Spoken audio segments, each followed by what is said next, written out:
person. Say, You mentioned about being appointed in Eastern Star. And I remember Eastern Star because my mother was matron of honor. In fact, I remember it very well. I was in 9th grade and I was in bed for like 6 months with an illness with Dr. Horton. Dr. Horton, my Dr. Park Horton from Montrose. Yes, that's right. And, but I did a lot of things for her that she had to have for Eastern Star. But I remember it was quite a big organization and very secretive and quite sought after. Yes. And you just don't hear that anymore. Well, it's a sister organization of the Masons. You have to have some connection with a Mason. My husband was a Mason. And you go through the star points, and then you have the opportunity of being matron. You go through the chairs, so to speak. And it was very active in Penn Yan. And I enjoyed being a star point. I'm not saying which point because I don't want to reveal anything I shouldn't.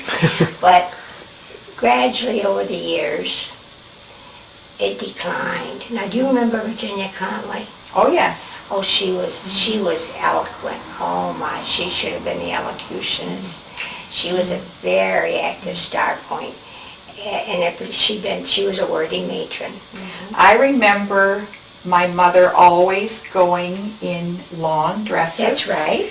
And as a matron, she always had to wear white. That's right. I don't know whether you all wore white. Yes, we wore white. And the long gloves. gloves, long white dresses. I mean, just never went out without. It was quite a thing to be a member of the Eastern Star. I shouldn't say prestige exactly, but you felt pretty good about it.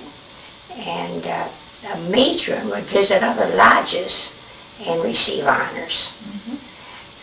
But as it began to die out, excuse me, here in Penn Yan, the lodge finally closed and people went to the Dresden Lodge. And Dresden Eastern Star, I believe, is still active.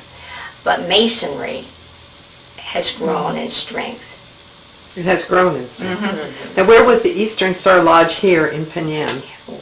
Well, you know where the diner is? Yep. It's in that upstairs in that big building. The church and school. Can you tell us about some of the other things in the community? Because you just haven't avoided them either. No. Well, I've already spoken about experiences in church.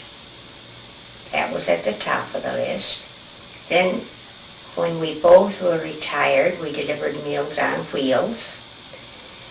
I was on the Penn Yan Manor Board for a long time, as was my husband after my tenure. I was on the Yates County Historical Board, and one of our big efforts was publishing the Yates County Cookbook. We collected recipes and sold a cookbook as a money-making effort. It was not edited very well. I remember after the books came in, we had to go through them and pencil in corrections. But there are some valuable recipes in that cookbook, and I still use mine today.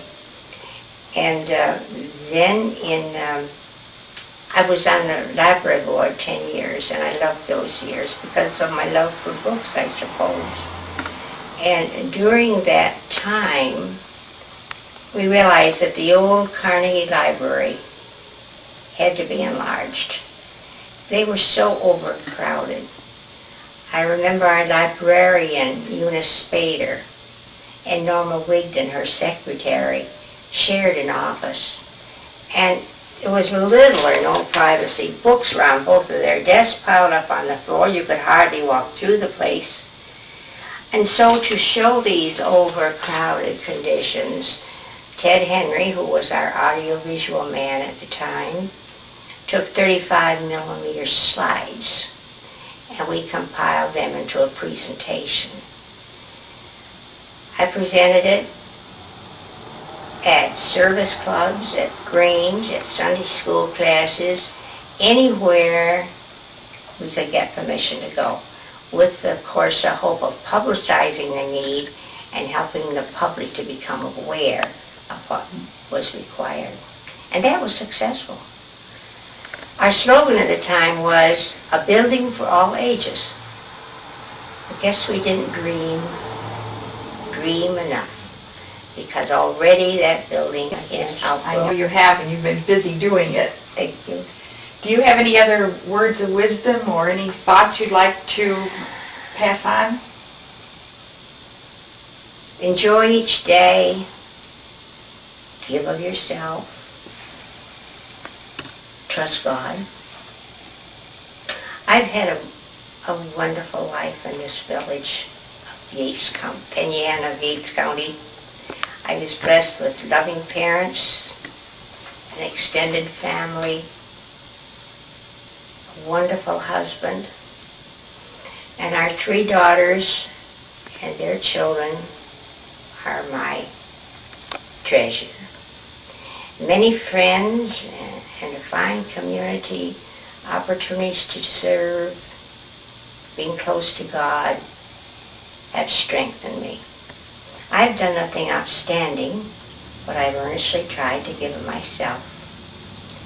And as I look at our daughters and our 9 grandchildren, I feel that the drive that was in me has been passed on to them. Let me tell you what they are doing, their occupations. They're 9. We have a speech therapist, a reading therapist, a reading specialist, a home care provider. I must amend that, a health service provider. I'm going to lose track. 3 attorneys, so I should not have any legal problems. Or if you do, you'll get out of them. They should be helpful, although one is in the south. I have a grandson who is in business management. He has a 1.5 years yet to go. And a granddaughter who will attend college at Boston University this fall to become a physical therapist. Just one left in high school, and I hope I haven't left anyone out.